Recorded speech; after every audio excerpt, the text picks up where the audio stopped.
A female TV host laughs at the Joker on live air, but the whole studio freezes when he fires back with something nobody expected. They say a person's true nature is revealed when the world is watching. But on one cold evening, inside a brightly lit TV studio packed with cameras, crew, and a live audience, one woman forgot that simple truth. She laughed. Not the nervous kind, not the polite kind, but the kind of laugh that cuts through a man like a blade. Mocking, dismissive, cruel. And the man sitting across from her, with the pale smile, trembling fingers, and a gaze too quiet for comfort, was someone the world should never laugh at. Because that night, on live television, when a famous female host tried to humiliate the Joker, what happened next stunned not just the studio, but the entire world watching from home. And this is the story the network tried to bury. Before we begin, make sure to subscribe to the channel, because the stories we tell don't just entertain, they expose the shadows hiding in plain sight. The studio lights burned hotter than usual that night, too bright, too white, too perfect for a show that fed on people's flaws. The audience whispered, shifting in their seats as the cameras panned across polished floors and painted smiles. The host, Liana Graves, known for her razor-sharp jokes and even sharper ego, took her place at the center. Tonight's guest was someone the network swore they would never allow into the building. Someone the city whispered about like a myth, a curse, a warning. The Joker, not the roaring, chaotic clown the tabloids love to exaggerate. No, he entered quietly. No maniacal grin, no colorful theatrics, just a worn-down purple coat and a pair of tired, thoughtful eyes. He sat opposite Liana with the calmness of someone who had nothing left to lose. But the crowd didn't see that. They only saw a joke. And Liana? She saw an opportunity. Her first jab came before the interview even started. So, she laughed into the camera. Should we frisk him? Or would that just make him feel at home? The audience roared. But Joker didn't move. He merely blinked deeply, slowly, like someone counting backwards from a memory he didn't want to revisit. Liana leaned forward with her trademark smirk. Tell me, Joker, do you ever think about becoming a normal person, or is the circus costume kind of a permanent lifestyle? That time, even the cameramen winced, and Joker finally smiled, but it wasn't the smile they expected. It was small, human, almost sad. I used to be normal, he whispered. Liana snorted. Oh, come on! But Joker interrupted gently, almost politely. I was normal the day your network ruined my life. Her laughter cut off mid-breath. A strange, heavy silence fell over the studio. Liana forced a grin. My network? Sweetheart, we don't ruin lives, we expose them. Joker's gaze stayed locked on her. Exactly, the audience murmured. The director behind the glass window gestured frantically to cut to commercial. But the feed malfunctioned. Cameras froze on Joker's face, refusing to switch. He continued speaking, voice low, steady, unnervingly composed. Years ago, you aired a segment about a struggling comedian, a man who sent you videos begging for a chance, a man who had nothing left but hope. You aired his tapes, not to help him. His eyes glistened with something darker than anger, something wounded. You aired them to mock him, to boost ratings. Liana stared, confused at first. Then her eyebrows slowly rose in realization. Oh God, she breathed. You were that guy. Joker nodded once. And when your viewers laughed, he said softly, my mother stopped speaking to me. My fiancé left. My landlord changed the locks. His fingers tapped lightly on the wooden table. All because you turned my pain into punchlines. Liana swallowed hard. Look, I didn't produce that episode. I wasn't even the host yet. But you laughed tonight. Her face paled. It's my job. Joker leaned forward, tone whisper soft. And mine is to finish what life started. The studio tensed. Someone in the audience gasped. Someone else reached for their phone before security snatched it away. Yet Joker didn't move aggressively. He simply reached into his coat pocket, slow, delicate, pulling out a small envelope. He placed it on the table between them. For you, he said. Liana hesitated, then opened it. Inside was a photograph. A grainy still from that old segment. Her network's logo in the corner, a young version of Joker on stage, trying desperately not to fall apart as the crowd laughed. But that wasn't what made her hand shake. What stunned her was the red marker circling one face in the audience. Her, a teenage Liana sitting with a school tour group, laughing the hardest. "I didn't know," she whispered, breath trembling. Joker tilted his head. "Oh, you didn't need to know me to hurt me.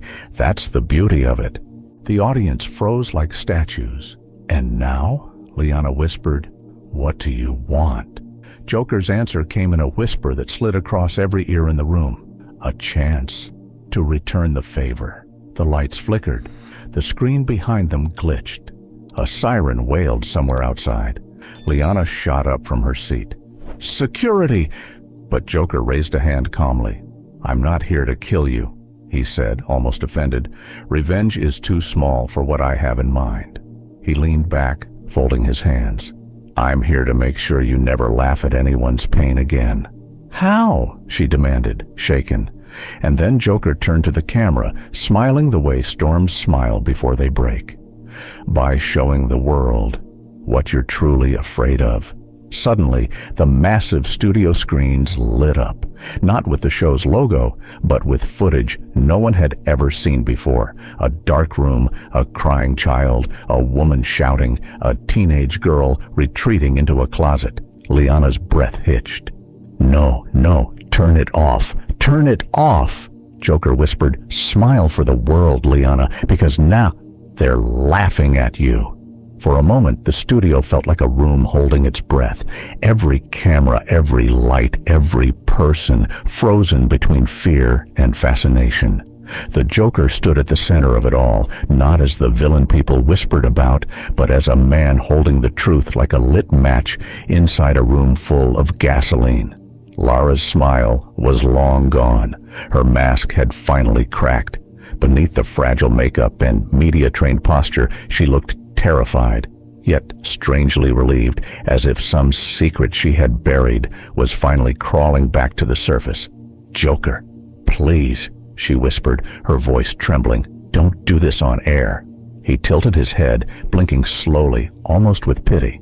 "Oh, Lara," he said softly, "you did this on air. I'm simply giving the audience the ending they deserve." Gasps rippled around the room. Technicians exchanged panicked glances. A few of them inched toward the emergency exit, but the Joker's men were already there, calm, collected, silent. In the control room, the red live indicator continued to burn. The world was watching, and Joker wanted every second of it. Lara swallowed hard, glancing at the cameras. Makeup had begun to melt down her cheek, and under the harsh studio lights, she looked like she was dissolving into her own guilt. "You think I wanted any of this?" Lara whispered. "You think I wanted them to hurt your mother? I tried to stop it. I swear, Joker, I tried." He froze. The smile slipped. For a heartbeat, the entire studio felt colder. Lara's confession wasn't part of his plan. She wasn't supposed to say that. He leaned closer, his voice low, almost childlike. "What did you just say?" Her breath hitched. "I told them you were harmless, a quiet man who loved painting and took care of his mother, but the channel..." She pointed toward the executives behind the glass.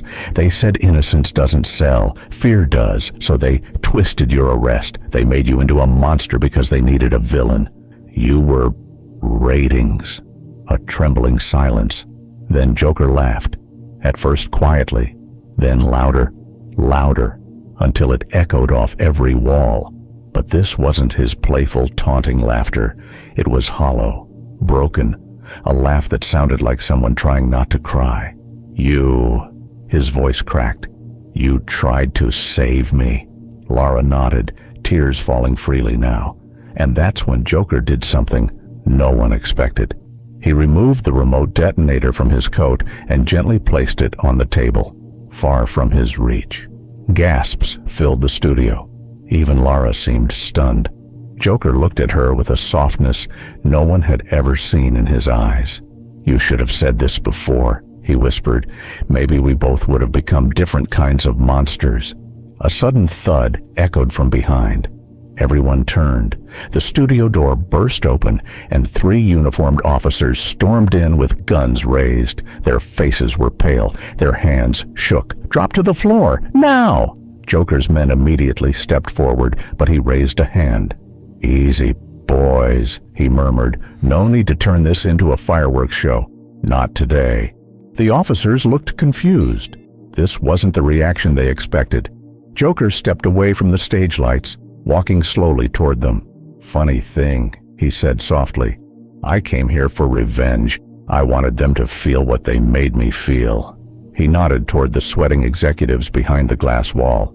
Fear, helplessness, humiliation. His painted smile dimmed, revealing the heartbroken man behind the colors. But he glanced back at Lara. She told the truth tonight, and truth changes things. One of the officers muttered, "Don't come any closer." Joker stopped, raising his hands playfully. "Relax, I'm not here to bite, although I do have great teeth." A ripple of nervous laughter from the audience. Not jokes, just shock, slipping through fear. Then Lara shouted, "Stop! He didn't hurt anyone. He surrendered." But the officers' radios crackled. A voice barked, "Use lethal force if necessary. He's too dangerous to take alive." The Joker's smile slowly returned, but this time it was sad, not chaotic. He whispered, "And that, my dear Lara, is why I never believed in your world." The officers stepped closer, fingers tightened on triggers. Lara screamed, "No!" And then a blackout. The entire studio plunged into pitch darkness. A single gunshot tore through the silence. A body dropped. Chaos erupted. Someone screamed. Footsteps ran in every direction. Cameras crashed. Glass shattered. And then the emergency lights flickered back on. Lara gasped, because on the studio floor lay an officer, unconscious, disarmed, unharmed, but knocked out cold. But the Joker, gone. Not a trace, not a footprint, not a laugh, not a whisper. Only a single playing card remained on the desk. A Joker card, but on the back, written in smeared red ink, were 6 words that froze the entire nation. "I only hurt those who lie." And somewhere in the city, a faint laugh echoed through the night, not of a villain escaping, but of a man who finally remembered who he truly was. A monster they created, a hero they never expected. And that is how a single laugh on live television turned into a storm no one in that studio was ever prepared to face. Some say he was a villain. Some swear he was the only one brave enough to expose the villains hiding in plain sight. But one thing is certain. When the Joker decides to rewrite the script, the world has no choice but to watch. If you want more dark, emotional stories like this, subscribe now, because the next story might be the one that finally explains why monsters smile.